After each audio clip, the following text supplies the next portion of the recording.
There was one quote that you put in your book that you did not expand on, and I'm curious to hear the entire backstory behind this. You just this is like a throwaway line. If you're Matthew McConaughey, this is how cool you are. You can just toss this out here and forget that you even said it.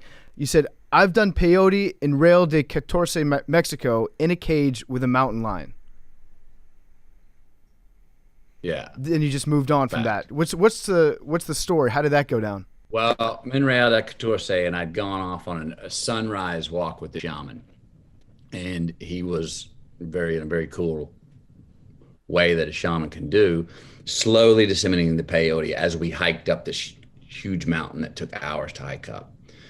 And it was an awesome walk, and it was an awesome return. And when I got back down on his property, he had this mountain lion in this cage, and I get up next to the cage, and under so said influences of such peyote, I'm getting on the same frequency of the mountain lion, and the mountain lion's getting on the same frequency as McConaughey. And so now this mountain lion's up next to the gate and kind of just sticking whiskers through, and I'm scratching his underbelly. And so I get confident that me and this mountain lion are on the same frequency. So I move over to the gate and enter the so said cage. Mountain lion jumps around. I move very slowly, making sure to stay on the same frequency as so said mountain lion. I move over to the corner, slowly sit down. For about an hour, this mountain lion parries back and forth and slowly starts getting a little bit closer and a little bit closer and a little bit closer until he comes up next to me and gets very close to my hand, wanting to get some more itches under his chin like he did when I was outside of the cage. I slowly give him a little scratch. I don't intrude his space. I lean back. An hour after that, that son of a bitch is sitting in my lap purring.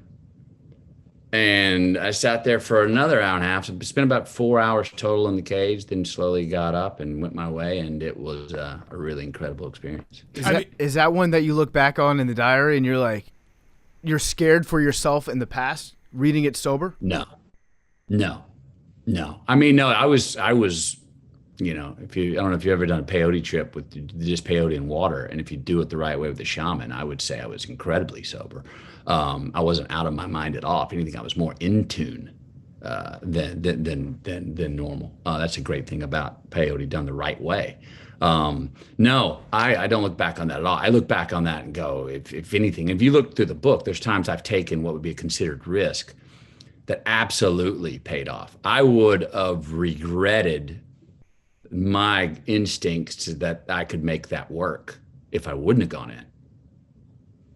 And you're just like that wrestling match in Africa. If I wouldn't have said yes to that challenge, I'd regret that to this day. Yeah. And by saying yes to that challenge, he's given me gifts since, because of the people I met, the lessons I learned, all kinds of stuff.